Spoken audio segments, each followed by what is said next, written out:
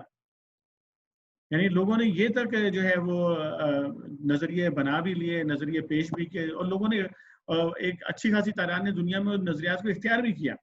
لیکن جیسا یہاں پر بھائیوں نے بات کی، یہاں پر ہمارے سامنے آئی کہ اللہ تعالیٰ نے ایک ذرا سا نہ نظر آنے والا کیڑا جو ہے وہ لا کے پوری دنیا کو دکھایا کہ دیکھو بھائی یہ جو ہے نا تمہارے ساتھ یہ بھی ہو سکتا ہے. جو چیز تمہیں نظر نہیں آتی وہ چیز تمہاری زندگیاں بدل دیتی ہے. تمہاری نہ صرف انفرادی زندگیاں بدل دیں، تمہاری اجتماعی زندگی کو بدل دیا، خوف پیدا کر دیا، سماج کو بدل دیا، معاش کو بدل دیا ایک ذرا سے نہ نظر آنے والے کیڑے نے. تو اللہ تعالیٰ کیا کچھ نہیں کر سکتا جو ایک نہ نظر آنے والے کیڑے کے ذریعے تمہاری پوری دنیا کو جو ہے نا وہ اتنی بڑی سزا دے سکتا ہے. تو اس لیے اللہ تعالیٰ نے یہاں پر جو بات کی کہ کس چیز نے تمہیں دھوکے میں ڈالا ہے، تم ذرا غور تو کرو ان چیزوں کے اوپر، تو تمہیں خود ہی یقین آ جائے گا کہ ایک دن تم اس کے سامنے پیش ہونے والے ہو اور تمہیں پھر اس کا جواب دینا ہے.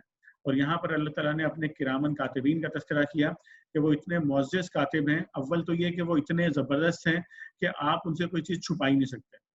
یعنی کہ آپ کتنے ہی جو ہے نا وہ کہیں پر بھی چھپ کر جو ہے کوئی اچھا کام کریں وہ بھی نہیں چھپے گا، آپ کہیں پر بھی چھپ کر کوئی برے سے برا کام کریں وہ بھی جو ہے وہ نہیں چھپے گا. یہ سب کچھ جو ہے وہ کرامن کاتبین جو ہے وہ اس کو ریکارڈ کر رہے ہیں اپنے پاس. اور پھر اللہ رب کریم نے جنت اور جہنم کا تذکرہ فرمایا ہے کہ نیک لوگ جو ہے وہ جو ہے اس دن مزے میں ہوں گے، وہ جنت میں جائیں گے. اور پھر جنت میں جانے سے پہلے بھی جو حشر کا میدان ہوگا وہاں پر وہ اللہ تعالیٰ کے عرش کے سائے میں ہوں گے، یا اللہ تعالیٰ ان کے لیے اس دن کو آسان کر دیں گے بہت اس دن کو. اور صرف وہی دن جہنم میں جانے سے پہلے جو جہنمی لوگ ہوں گے ان کے لیے انتہائی سخت بنا دیا جائے گا اسی دن کو. اور پھر اللہ تعالیٰ نے یہ بھی بتا دیا کہ اس دن کوئی غائب نہیں ہو سکے گا، کوئی نہیں بھاگ سکتا. اللہ تعالیٰ سے کوئی نہیں بھاگ سکتا. کوئی سوچے کہ میں فلاں جگہ چھپ جاؤں گا یا میں یہ کام کر لوں گا یا کسی پہاڑ کے اوپر چڑھ جاؤں گا یا کسی غار کے اندر چلا جاؤں گا، ایسا کچھ بھی نہیں ہو سکے گا. اور پھر اللہ رب کریم نے یہ بھی بتا دیا کہ کسی بندے کے پاس یا کسی بھی مخلوق کے پاس کوئی اختیار نہیں ہوگا کہ وہ کسی شخص کے لیے کچھ کر سکے. کوئی کسی کی سفارش نہیں کر سکے گا، اور سفارش صرف اللہ تعالیٰ کے حکم سے جن کو اللہ تعالیٰ اجازت دیں گے وہ کر سکیں گے. اور ساتھ میں یہ بھی فرما دیا اللہ تعالیٰ نے کہ سفارش صرف ان لوگوں کے لیے کی جائے گی جن کے لیے اجازت دی جائے گی. یعنی کہ جو لوگ جن کو سفارش کا اختیار دیا جائے گا نبی کریم صلی اللہ علیہ وسلم کو، تو ان کو بھی جو ہے وہ اسپیسیفک لوگوں کے بارے میں ہوگا کہ یہ اس کے لیے آپ سفارش کر سکتے ہیں، اس کے لیے آپ سفارش نہیں کر سکتے. اس لیے میں اس کو بار بار دہراتا ہوں اور میں یہ درخواست کرتا ہوں کہ یہ بات خدا را لوگوں کو سمجھائیے، اپنے گھروں میں بھی، بچوں کو بھی، اپنی جو ہے اپنے آپس میں میاں بیوی ایک دوسرے کو جو ہے یہ باتیں سمجھائیں، اپنے ماں باپ کو یہ بات سمجھائیں، اپنے بہن بھائیوں کو یہ بات سمجھائیں، اپنے عزیزوں کو، رشتہ داروں کو یہ بات سمجھائیں کہ جو آخرت کا فیصلہ ہونا ہے وہ عمل کی بنیاد کے اوپر ہونا ہے. اس لیے ہمیں اپنے اعمال تبدیل کرنے، نیتیں بھی بدلنی ہیں، اعمال بھی بدلنے، دونوں چیزیں، کیونکہ انما الاعمال بالنیات، عمل کا دار و مدار نیتوں پر ہے.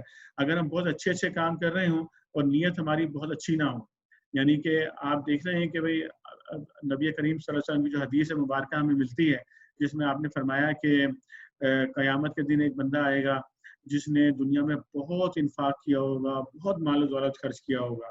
تو اللہ تعالیٰ اس سے پوچھیں گے میں نے تمہیں مال دیا تھا تم نے کیا کیا؟ تو وہ کہے گا کہ اللہ میں نے تو آپ کی راہ کے اندر بہت مال خرچ کیا. تو حکم ہوگا کہ تم نے تو اس لیے مال خرچ کیا کہ لوگ تمہیں سخی بولیں دنیا کے اندر کہ بڑا سخی آدمی ہے، تمہاری تعریف ہو. تو تم نے تو تعریف کے لیے کام کیا تھا. اور فرشتوں کو حکم دیا جائے گا کہ اس کو پیشانی کے بالوں سے پکڑو اور گھسیٹ کے جہنم میں ڈال دو اس کو. اسی طرح ایک اور آدمی آئے گا جو عالم تھا دنیا کے اندر, اس سے سوال ہوگا کہ تمہیں علم دیا گیا تو تم نے کیا کیا؟ تو وہ بتائے گا کہ اللہ میں نے تو بڑا علم بانٹا, میں نے تو لوگوں کو بہت قرآن اور حدیث اور دیگر علوم میں نے لوگوں کو سکھائے, اور میں لوگوں کو جو ہے نا وہ دین کی طرف, دین کی دعوت دیتا رہا لوگوں کو. تو پھر حکم ہوگا کہ تمہاری تو انٹینشن, تمہاری نیت یہ تھی کہ لوگ تمہاری تعریف کریں, واہ واہ صاحب کیا زبردست عالم ہے, کتنا علم ہے, کتنی زبردست جو ہے نا یہ بات کرتے ہیں. تو یہ تم تو اپنی تعریف کروانا چاہتے تھے دنیا کے اندر. تو پھر حکم ہوگا کہ اس کو جہنم, اس کو سر کے بالوں سے پکڑو, گھسیٹ کے اس کو جہنم کے اندر ڈال دو. اسی طرح وہ شہید کا تذکرہ آتا ہے کہ جو شہید وہاں پر پیش کیا جائے گا, اور جب وہ یہ بات کہے گا کہ اللہ میں نے آپ کے راستے میں اپنی جان قربان کر دی تھی, تو اللہ تعالیٰ جو ہے وہ حکم دیں گے کہ اس بندے نے تو اس لیے یہ وہاں پر اپنی مردانگی کے جوہر دکھائے تھے, شہید ہوا تھا, قتل ہوا تھا, کہ چاہتا تھا کہ بھئی لوگ اس کی تعریف کریں کہ کتنا بہادر آدمی ہے. اس کے لیے بھی حکم ہوگا کہ اس کو پیشانی کے بالوں سے پکڑ کے گھسیٹو اور جہنم کے اندر ڈال دو. اس لیے میرے اچھے بھائیوں, میری بہنوں, جو لوگ بھی میری بات سن رہے ہیں یہاں پر, میں ان سے درخواست کروں گا کہ اپنی نیتوں کو, اپنے دلوں کو صاف کرنا, اپنی نیتوں کو اللہ کے لیے خالص کرنا, یہ بڑا امپورٹنٹ ہے, بہت ہی امپورٹنٹ ہے. اپنی نیتوں کو اللہ کے لیے خالص کر لیجئے, اپنے دلوں کو جو ہے نا وہ اللہ تعالیٰ کے لیے خالص کر لیجئے, اور اپنے اعمال کو جو ہے وہ اس کے مطابق اکارڈنگلی بدلنے کی کوشش کریں. ہمارے ایک ایک لمحے کا عمل جو ہے نا وہ ریکارڈ ہو رہا ہے, اور اس کی بنیاد کے اوپر آخرت کا فیصلہ ہو رہا ہے. یہ وہ چیز ہے کہ جو لائف چینجنگ ہوتی ہے, جو یعنی جب ہم ہر کام کرنے سے پہلے یہ سوچنا شروع کر دیں گے, اس کے لیے مائنڈ سیٹ چینج کرنا پڑے گا ہمیں. یہ ایک مائنڈ سیٹ ہے, اور یہ بنانے سے بن جاتا ہے. یہ مائنڈ سیٹ میں آپ سے عرض کرتا ہوں کہ اگر بائی ڈیفالٹ ایسا نہیں بھی ہے تو آپ بنا سکتے ہیں. یہ مائنڈ کی ٹریننگ آپ کر سکتے ہیں کہ ایسا مائنڈ سیٹ اپنا بنا لیتے ہیں تھوڑی سی محنت کر کے, کہ آپ ہر کام کرنے سے پہلے آپ تھوڑی دیر کے لیے رک جاتے ہیں اور یہ سوچتے ہیں کہ کہیں میں اس سے کوئی اپنا کوئی جو ہے نا وہ اللہ تعالیٰ کو کیا جواب دوں گا اس چیز کا. کیا واقعی میں اللہ کو راضی کرنے کے لیے کام کر رہا ہوں؟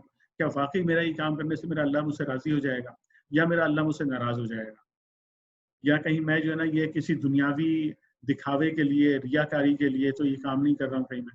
تو یہ ایک مائنڈ سیٹ اگر بن جائے تو پھر آپ کو بہت لمبے سوچنے کی ضرورت نہیں پڑے گی. خود بخود ہر ایک قدم کے اوپر جو ہے نا آپ رک جایا کریں گے.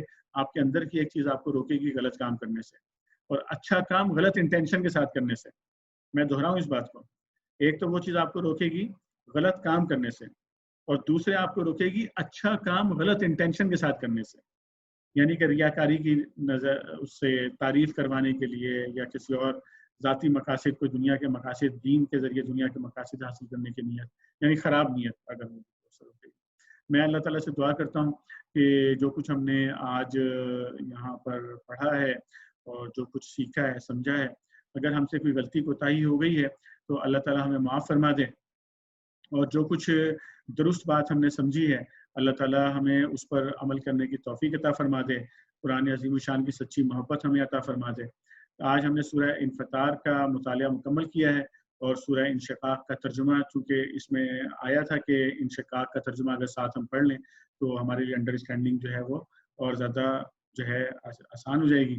الحمدللہ وہ ہم نے پڑھا ہے, اور کل انشاءاللہ ہم کوشش کریں گے کہ سورہ آل عمران کا اسٹڈی سرکل جو ہے نا اس کو ہم شروع کریں, اور پھر اس کو جتنے بھی دن اس میں ہمیں لگیں گے انشاءاللہ تو ہم آل عمران میں اس میں کافی سارے اسباق جو ہے وہ انشاءاللہ ہمارے سامنے آئیں گے. سوشل چینجز کے لیے بھی آئیں گے, مسلمانوں کے اجتماعی معاملات کے حوالے سے بھی آئیں گے, احکامات بھی آئیں گے, ہدایات بھی آئیں گی, انفرادی حوالوں سے بھی بہت ساری باتیں آئیں گی انشاءاللہ جب ہم سورہ آل عمران پڑھیں گے. تو کل انشاءاللہ ہم اس کا مطالعہ شروع کریں گے. آج کی اس نشست کا اختتام ہم جو ہے وہ دعا کے ساتھ کریں گے, اور میں شاہد محمود بھائی سے آج درخواست کروں گا کہ آج آپ دعا کروائیے.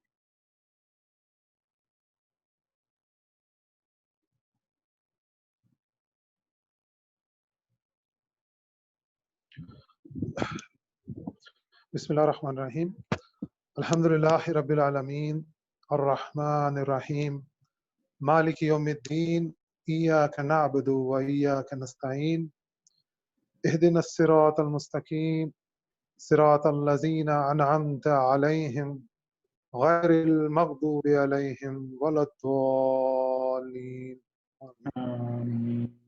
اللهم صل على محمد وعلى آل محمد كما صليت على إبراهيم وعلى آل إبراهيم إنك حميد مجيد اللهم بارك على محمد وعلى آل محمد كما باركت على إبراهيم وعلى آل إبراهيم إنك حميد مجيد رب اجعلني مقيم الصلاة ومن ذريتي ربنا وتقبل دعاء ربنا اغفر لي ولوالدي وللمؤمنين يوم يقوم الحساب ربنا آتنا في الدنيا حسنة وفي الآخرة حسنة وقنا عذاب النار وقنا عذاب القبر وقنا عذاب الحشر وقنا عذاب الميزان وصلى الله تعالى على رسوله خير خلقه سيدنا محمد أجمعين برحمتك يا أرحم الراحمين آمین یا رب العالمین. آمین یا رب العالمین. جزاک اللہ خیر جناب. تو آج انشاءاللہ جو ہے نا وہ یہیں پر ہم اپنے اس نشست کا جو ہے وہ